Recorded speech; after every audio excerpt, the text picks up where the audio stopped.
प्रधानमंत्री के दफ्तर ने रॉबर्ट वाड्रा केस से पल्ला झाड़ लिया है। पीएमओ ने इलाहाबाद हाईकोर्ट में कहा है कि वाड्रा मामले में पीएमओ की ओर से जांच की जरूरत नहीं है। वाड्रा के मामले की जांच के लिए एक सामाजिक कार्यकर्ता नूतन ठाकुर ने इलाहाबाद हाईकोर्ट की लखनऊ बेंच में याचिका दायर की थी, जिसके बाद पीएमओ से जवाब मांगा गया था।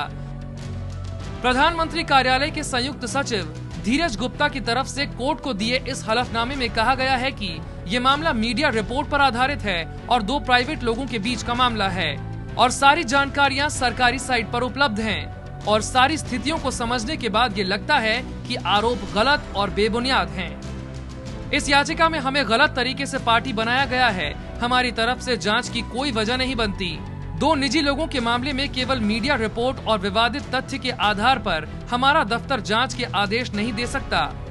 अब नूतन ठाकुर का कहना है कि जब जांच की नहीं हुई तो पीएमओ ये कैसे कह सकता है कि आरोप बेबुनियाद हैं। इस मामले में जब कोई जांच कराई ही नहीं गई है तो फिर किस आधार पे इस पूरे मामले को गलत बेबुनियाद कहा गया, ये मेरी समझ से परे है। अब नूतन ठाकुर की अर्जी पर इलाहाबाद हाईकोर्ट आज सुनवाई करेगा, लेकिन आपको बता दें कि अरविंद केजरीवाल ने रॉबर्ट वाड्रा पर क्या आरोप लगाए थे। आईएसी नेता अरविंद केजरीवाल ने डीएलएफ और वाड्रा की डील पर सवाल उठाए थे। केजरीवाल ने पूछा था कि 4 साल में वाड्रा की संपत्ति 50 लाख से 300 करोड़ तक कैसे पहुंच गई। 5 अक्टूबर को केजरीवाल ने ये आरोप लगाए थे।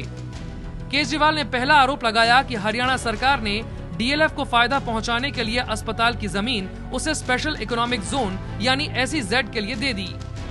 केजरीवाल ने दूसरा आरोप लगाया कि गोल्फ कोर्स के लिए हरियाणा सरकार ने डीएलएफ को जमीन देने के साथ ही किसानों से जमीन लेने में भी धांधली की ताकि डीएलएफ को फायदा मिल सके।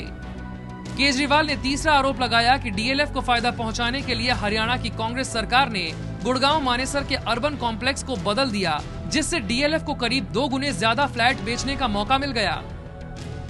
अरविंद केजरीवाल ने जो चौथा आरोप लगाया उसके मुताबिक हरियाणा सरकार ने मानेसर के किसानों को भूमि अधिग्रहण का झूठा डर दिखाया ताकि वो सस्ते में अपनी जमीन डीएलएफ को बेच दें। हरियाणा सरकार केजरीवाल के आरोपों को नकार चुकी है।